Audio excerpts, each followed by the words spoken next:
Hello everyone, I welcome you all to conquer UPSC prelims जोस 2020 की series में ये हमारा 24th लेक्चर है जहां पे मैं सिक्योरिटी से रिलेटेड कुछ करंट अफेयर डिस्कस करूंगा। ये डिस्कशन कॉम्प्रिहेंसिव वे में की जाएगी। आज का आर्टिकल है इंटीग्रेटेड बैटल ग्रुप्स। आप मुझे एक सिंपल सवाल का जवाब दीजिए, आज़ादी के बाद हमारी इंडियन मिलिट्री की रणनीति कैसी थी? मैं बताता हूं आपको। आज़ादी के बाद हमारी रणनीति थी इन्फेंट्री। हम लोग यानी भारत जब हमला करता था वो केवल तभी करता था जब कोई देश हमला करे। बोलने का मतलब यह है कि हम सिर्फ काउंटर अटैक कर रहे हैं, शुरुआती अटैक नहीं। हम सिर्फ डिफेंसिव मोड पर प्ले कर रहे हैं, ऑफेंसिव मोड पर नहीं। लेकिन यह रणनीति फायदेमंद नहीं रही 1962 में, 1965 में। लेकिन इसके बाद में 1971 में क्या हुआ है? 1971 में हमने वार के जो स्ट्रैटेजीज रहते हैं, जो पॉलिसीज होते हैं, वो चेंज कर दिया और अग्रेसिव पॉलिसीज की रणनीति को अपनाई थी। यहां पर हमें मालूम हो गया था कि अग्रेसिव पॉलिसी के फायदे होते हैं। फिर 1979 में इन्फेंट्री यूनिट को मैकेनाइज कर दिया गया था। मैकेनाइज मतलब वेल इक्विप्ड हो गई थी हमारी इन्फेंट्री यूनिट। ये जो स्ट्रैटेजी है बहुत साल बाद जाकर कोल्ड स्टार्ट स्ट्रैटेजी बन जाती है। कोल्ड स्टार्ट स्ट्रैटेजी, ठीक है, यहां पे लिखता हूं मैं स्ट्रैटेजी। कोल्ड स्ट्रैटेजी के अंतर्गत आईबीजीज का आइडिया हमें मिलता है। ये स्ट्रैटेजी का आइडिया क्यों आया? हम थक गए हैं टेररिस्ट से, दुश्मनी देशों से। हम कब तक खामोश बैठेंगे? इसलिए हमें उरी और पुलवामा के बाद कुछ तो ऐसी पॉलिसी डिजाइन करना था जहां टेररिस्ट हमारे करीब आने से भी डरें। अब ये ऐसा होगा क्योंकि हमने रिसेंटली फैसला ये लिया है कि आईबीजीज को इंटीग्रेट करेंगे। Recently Indian army has postponed, लेकिन अनफॉर्चुनेटली कोविड-19 के चलते चलते ये भी पोस्टपोन कर दिया गया है। यहां देखना आप, recently Indian army has postponed the official launch of its new integrated battle groups. अब मैं बताता हूं आपको इंटीग्रेटेड बैटल ग्रुप क्या है। IBGs are big sized agile self sufficient combat formation. देखिए ब्रिगेड साइज क्या है। आप एक चीज समझिए, हमारा हायरार्की क्या है आर्मी का। देखिए सबसे पहले नंबर पे आता है ऑपरेशनल कमांड्स। ऑपरेशनल कमांड्स के बाद में इसके नीचे और एक यूनिट आती है, इसका नाम है कॉर्प्स।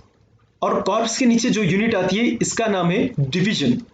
डिवीजन के नीचे भी एक यूनिट आती है, इसका नाम है बटालियन। और ये चलते जाता है। बटालियन के बाद में राइफल, राइफल के बाद में प्लाटून्स, उसके बाद में सेक्शन एटसेट्रा। यहां पे देखिए आप, डिवीजन और बटालियन के बाद में बीच में यहां पे समवेयर आईबीजीज इंटीग्रेट कर दिया जाएगा। यानी ये ब्रिगेड साइज जितनी, आई एम सॉरी, बटालियन नहीं, यहां पे ब्रिगेड आएगा, ब्रिगेड के बाद में बटालियन आएगा। यानी जो आईबीजीज जो होंगे वो ब्रिगेड साइज जितनी बड़ी होगी। और आपको पता ही होगा डिवीजन को हेड करने वाले होंगे मेजर जनरल और ब्रिगेड को हेड करने वाले होंगे ब्रिगेडियर। ये याद रखें आप। ये सेल्फ सफिशिएंट होगी कि किसी भी तरह का अटैक्स आए ये खुद लड़ सकती है। और ये swiftly launch strikes against adversary होगी, ये स्ट्राइक्स को क्विकली लॉन्च कर सकती है। They will be mobilized within 12-48 hours based on the location। देखिए ऐसा मालूम हो गया है कि ये एक सर्टेन लोकेशन, यानी गुजरात में अगर कोई वार हो गई है, वार जैसी सिचुएशन आई है या टेररिस्ट अटैक्स हो गए हैं, अगर ये लोग महाराष्ट्र में है तो ये फौरन यहाँ पे मूव करेंगे। 12 से 48 आवर्स तक ये वो सिचुएशन पे रहेंगे, ये वो पोजीशन पे रहेंगे, ठीक है। Again it is based on location. हुआ ये था 2001 में जब पार्लियामेंट अटैक हुआ था, ये लोग मूव करे थे कि हम हाथ से सब सरप्राइजिंग अटैक खो दिए थे। The integrated unit for the borders will be all encompassing with artillery armoured. ये लोग को वेल इक्विप्ड किया जाएगा, आर्टिलरी होगी, आर्मर्ड दिया जाएगा, कॉम्बैट इंजीनियर्स भी होंगे और सिग्नल यूनिट्स भी होंगे। Currently during hostilities a brigade has to wait. यहां देखिए आप, जो ब्रिगेड है ये अंजाम देता है हर तरह का ऑपरेशन टेररिस्ट रिलेटेड। इसको ऑर्डर्स मिलते हैं तब ये मूव करता है। ये ऑर्डर्स के बेस पर मूव करता है, लेकिन आईबीजीज के साथ ऐसा केस नहीं होगा।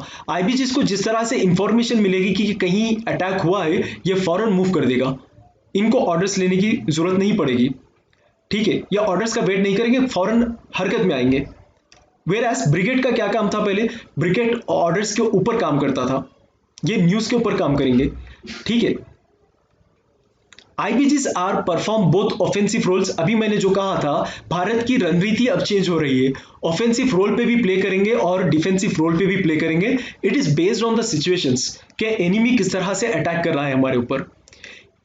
हर एक आईबीजी को टेलर मेड किया जाएगा, यानी 3 पैरामीटर्स पर आईबीजीज को रिसोर्सेस एलोकेट किए जाएंगे। ये 3 पैरामीटर्स क्या है, पहले नंबर पे है थ्रेट, कि किस तरह का ये थ्रेट फेस कर रहे हैं। सेकंड, टेरेन, कौन सी लोकेशन पे ये फोर्सेस का डिप्लॉयमेंट हो चुका है।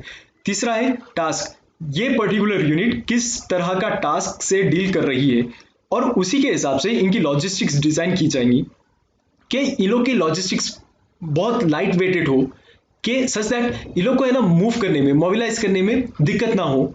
The composition of every IBG would be differ in different terrain, her location पे आईबीजी का कंपोजिशन अलग तरह से होगा।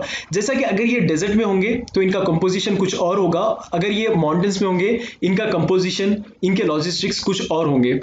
कोल्ड स्टार्ट डॉक्ट्रिन ये कहता है कि देखिए हम ये प्रेडिक्ट कर रहे हैं कि वेस्टर्न बॉर्डर पे हमेशा हमारे ट्रूप्स अवेलेबल कर दिए जाएंगे, क्योंकि जब वार का सिचुएशन आएगा तो ये एक हेडक्वार्टर से निकलकर वहां पे नहीं आएंगे, तो या तो हेडक्वार्टर्स वहां पे बना दो या पे हमेशा के लिए वहां पे ट्रूप्स को डिप्लॉय कर दो वेस्टर्न साइड पे। और आपको पता ही होगा वेस्टर्न साइड आती है ये पाकिस्तान वाली साइड, ठीक है। The doctrine aims to allow Indian forces to conduct sustained attack while preventing a nuclear retaliation from Pakistan.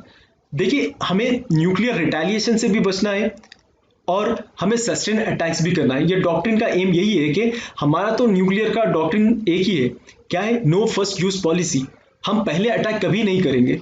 लेकिन इसमें थोड़े चेंजेस आए गए हैं, ऑफेंसिव और डिफेंसिव दोनों को इंटीग्रेट कर दिया गया है, लेकिन based on the enemy attack. Again each IBG will be headed by major general. मैंने आपसे कहा था, यहां देखिए डिवीजन जो है मेजर जनरल हेड कर रहे हैं और ब्रिगेड जो है ब्रिगेडियर हेड कर रहे हैं। अब जो आईबीजीएस दोनों के बीच में आएगा, इसको हेड कौन करेंगे, ब्रिगेड करेगा या मेजर जनरल करेगा? तो मैं बताता हूं आपको, ये हेड करेंगे मेजर जनरल, और अराउंड 5000 ट्रूप्स होंगे आईबीजीएस में, जिसको हेड करेंगे major general. IBG will help in effectively implementing the cold start doctrine। जो हमारा डॉक्ट्रिन है कोल्ड स्टार्ट, इसके इफेक्टिव वे में IBG इंप्लीमेंट करवाएगा इसे। This is for today, thank you.